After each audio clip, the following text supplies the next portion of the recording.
وما لنا ألا نتوكل على الله وقد هدانا سبلنا ولنصبرن على ما آذيتمونا وعلى الله فليتوكل المتوكلون.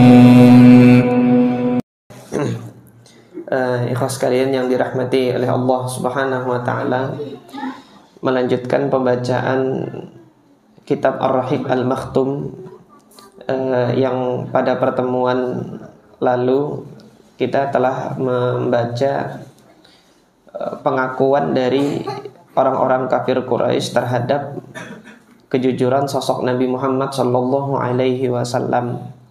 Artinya apa yang dikatakan oleh Nabi Muhammad sallallahu alaihi wasallam, mereka meyakini hal tersebut itu pasti nyata dan benar apa yang disampaikan oleh Nabi Muhammad sallallahu alaihi wasallam.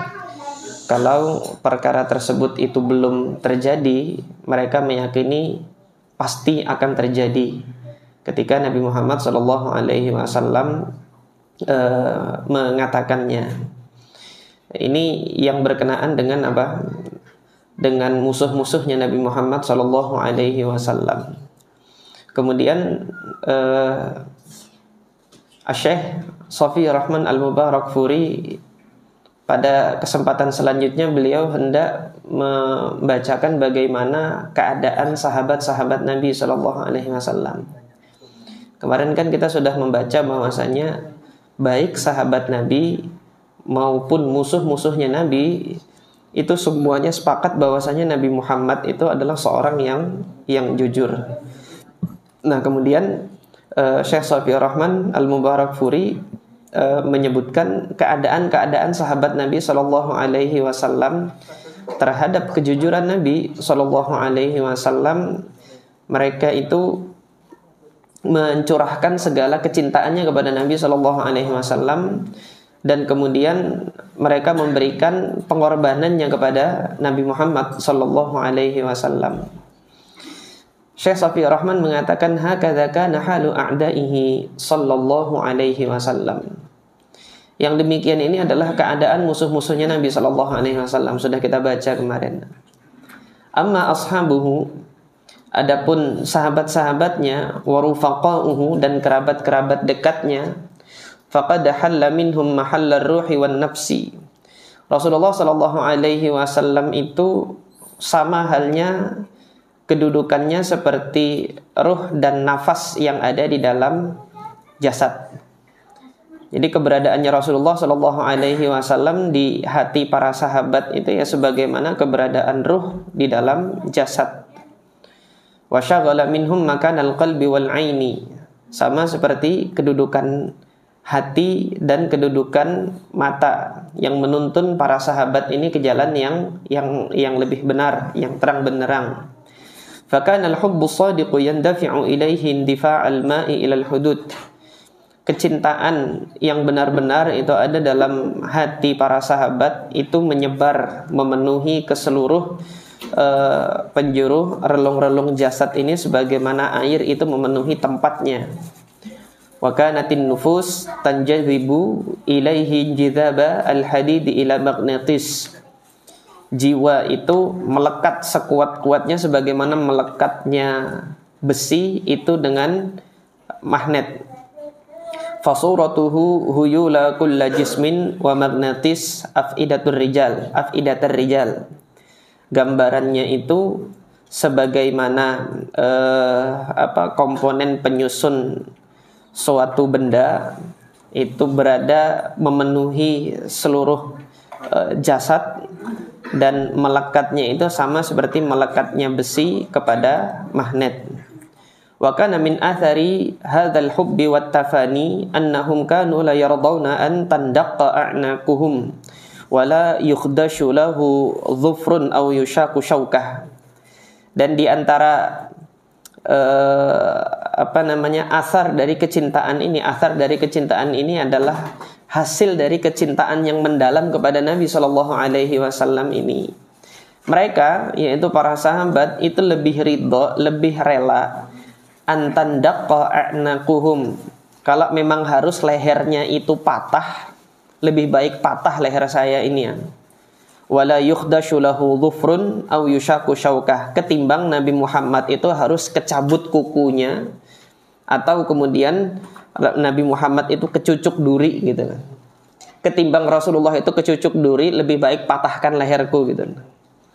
Jadi pengorbanan mereka itu, kalau Nabi Muhammad itu disakiti oleh musuh, mereka lebih tidak rela lagi gitu. Rasulullah itu disakiti dengan rasa sakit yang sekecil-kecilnya. Patahnya leher mereka itu bukan apa-apa. Patahnya leher mereka itu bukan apa-apa kalau dibandingkan Rasulullah itu harus sakit. Lebih baik ditukar saja gitu. Jangan sampai Rasulullah mengalami rasa sakit yang demikian.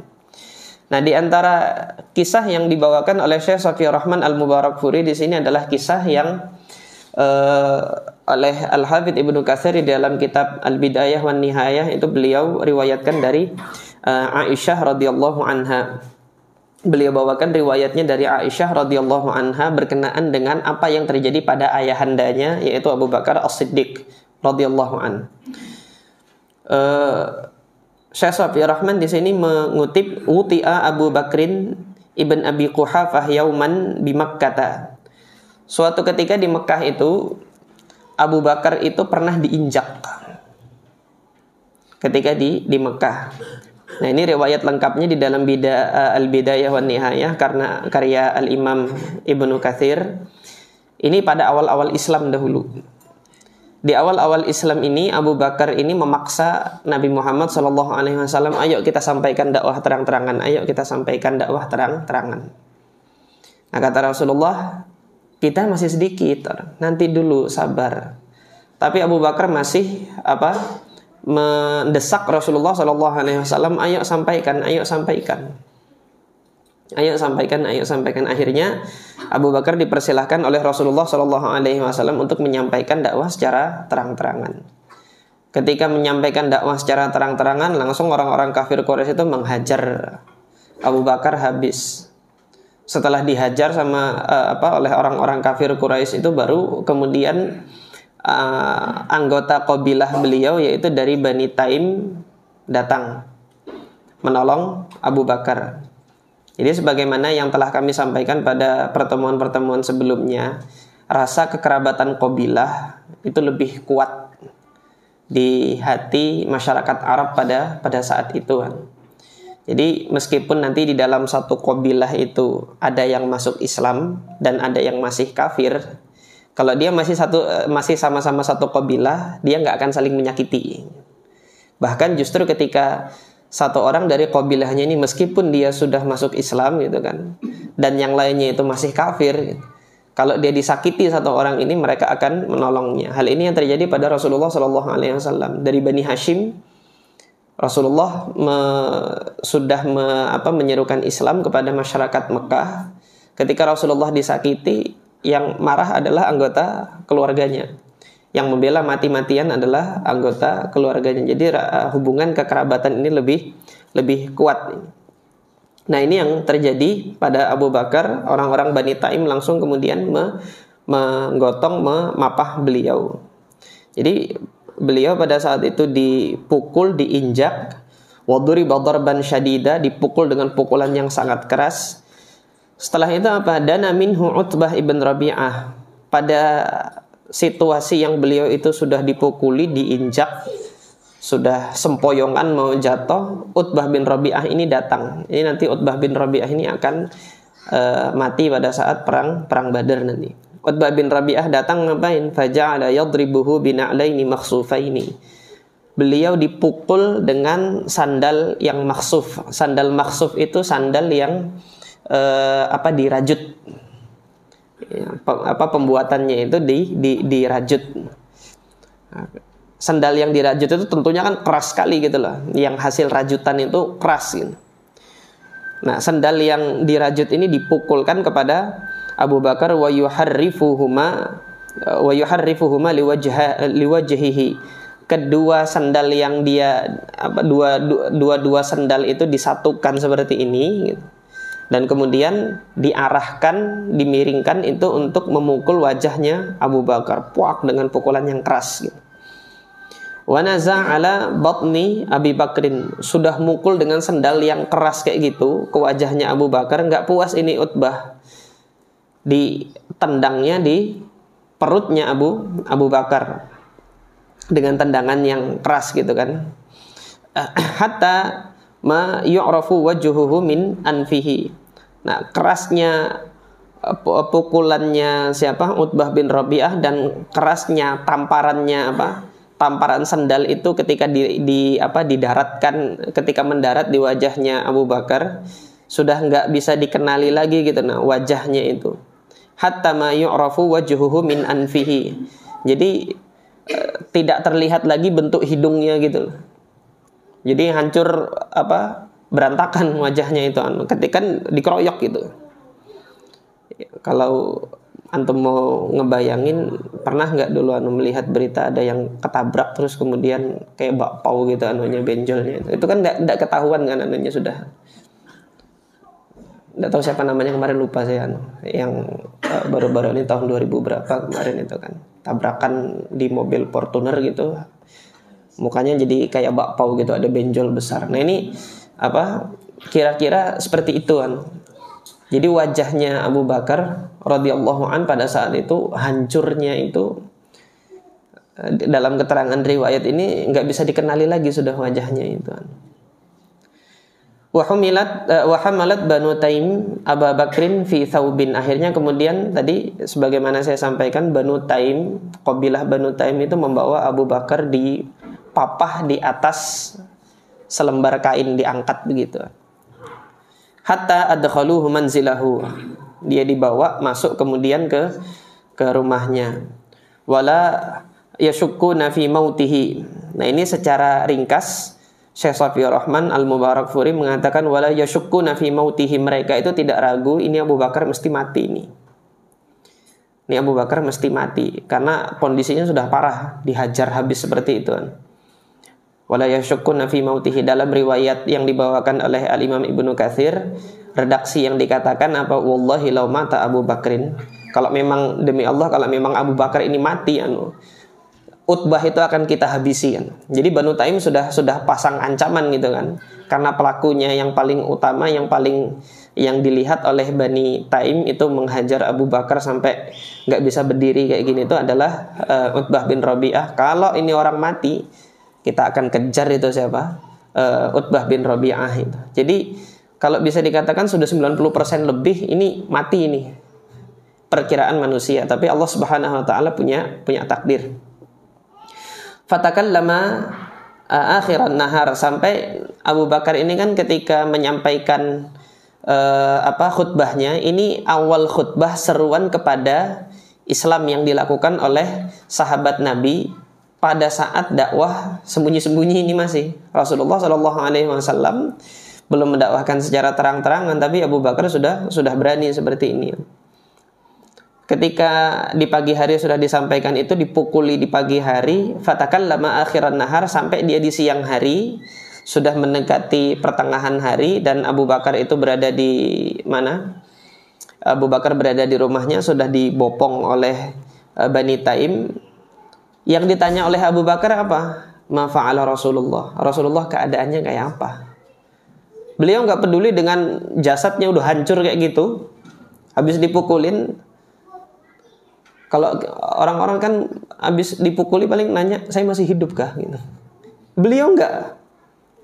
Rasulullah gimana keadaannya? Famassu minhum bi alsinatihim wa'adaluh. Thumma qamu wa qalu li ummihi ummil khair unzuri an tut'imihi syai'an aw tasxihi iyah. Jadi orang-orang itu ketika melihat Abu Bakar tanya tanya keadaan Rasulullah itu bagaimana, orang-orang Bani Taim tadi yang mengawal Nabi Shallallahu Alaihi Wasallam itu membujuk Abu Bakar, sudah nanti dulu.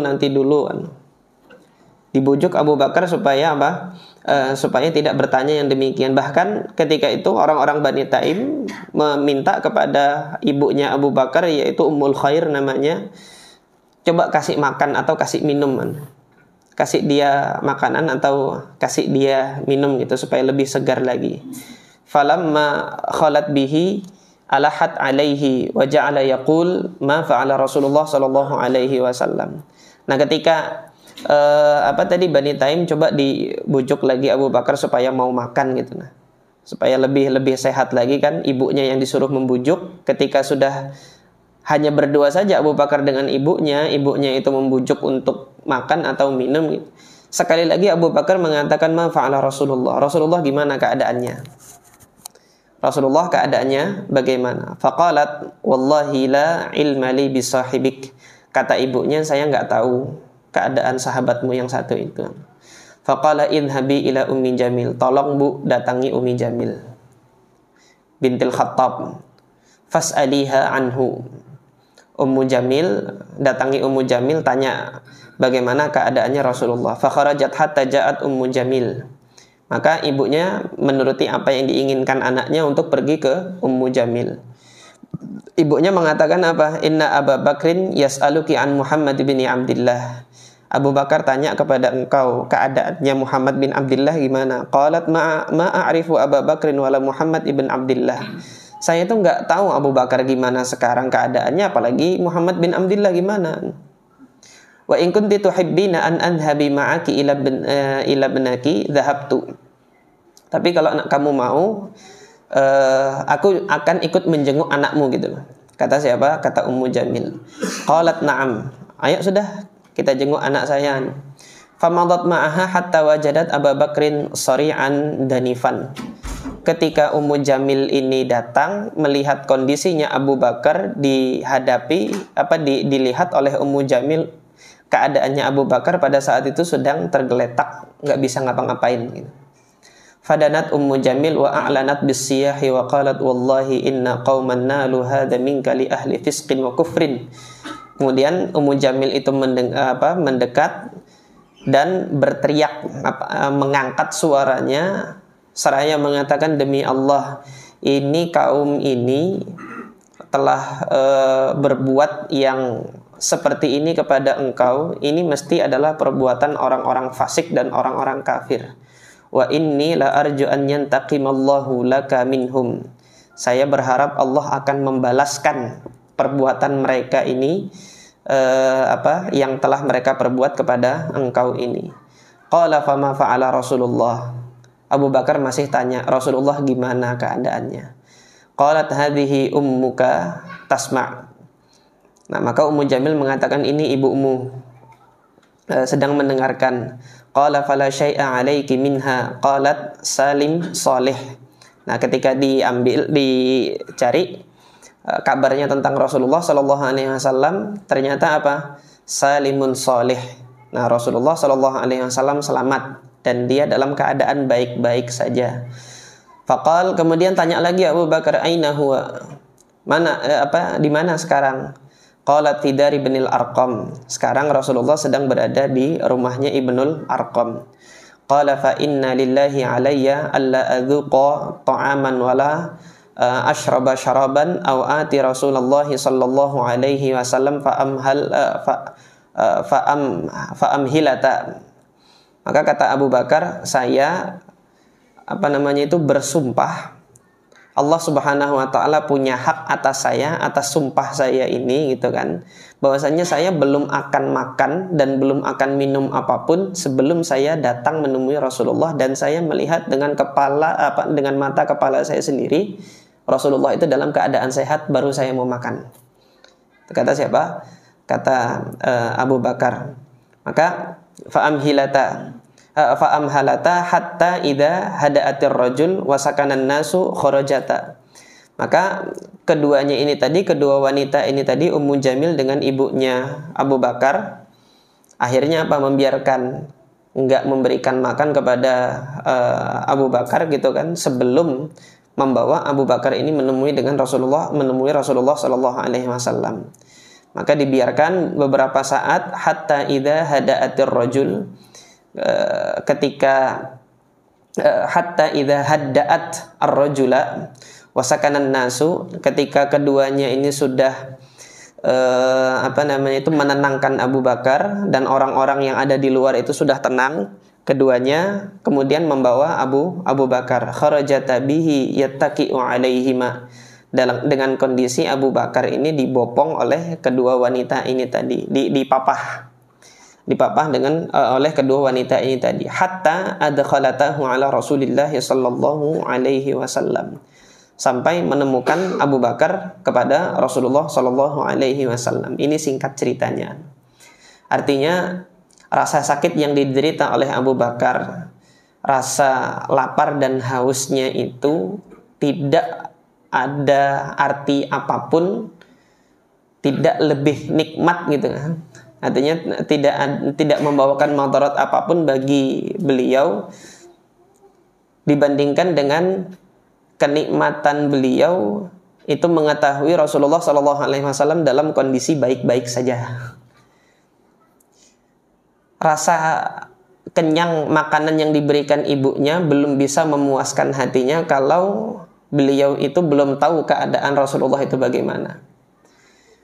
Hilangnya dahaganya dengan seteguk air itu belum bisa menghilangkan gelisah hatinya itu sebelum beliau mengetahui Rasulullah SAW dalam keadaan selamat. Ini kondisi sahabat Nabi yang paling dekat dengan Nabi SAW, yang menunjukkan kecintaan beliau yang mendalam kepada Nabi Muhammad SAW. Wasananqulu nawadiral hubbi wat tafani fi mawadhi'a syatta min hadzal kitab. Nanti kelak di kitab ini kita akan nukilkan, kata siapa? Kata Syekh Sofi Rahman Al-Mubarakfuri, akan kita nukilkan rasa kecintaan yang jarang terjadi di dunia ini. Kemudian rasa rela berkorban yang jarang terjadi, tetapi hal ini terwujud pada diri Nabi Muhammad SAW. Jadi kalau antum lihat, belum ada sosok figur seorang manusia yang orang lain itu rela berkorban sampai pada tingkatan sebagaimana para sahabat Nabi berkorban untuk Nabi SAW. Bukan hanya rela untuk mati saja gitu kan, tapi dalam kematian yang lebih mengenaskan itu mereka lebih rela gitu loh. Bukan hanya sekedar mati saja. Kalau matinya itu pun nanti harus kehilangan nanti akan kita baca ketika perang Uhud. Pamannya Anas bin Malik itu dalam bertempur di pertempuran Uhud itu, hasilnya kan nggak dikenali wajahnya. Ada sekitar 80 luka akibat tusukan, akibat sabetan. Kalau Abu Bakar kan ini baru dipukul dengan tangan, diinjak, dipukul, tempeleng gitu kan. Nanti yang lebih parah lagi, Anas ibn Nadhr, ini pamannya Anas bin Malik, itu yang namanya tombak, panah, pedang itu kena semuanya, itu ada 80-an. Jadi nggak dikenali lagi. Yang mengenalinya adalah adik perempuannya, itu dikenali dari jempolnya, ini jempol kakakku. Mukanya sudah tidak ada lagi gitu loh. Mukanya sudah tidak ada lagi. Ini bentuk kecintaan dan rela berkorbannya para sahabat Nabi SAW untuk melindungi Nabi Muhammad SAW.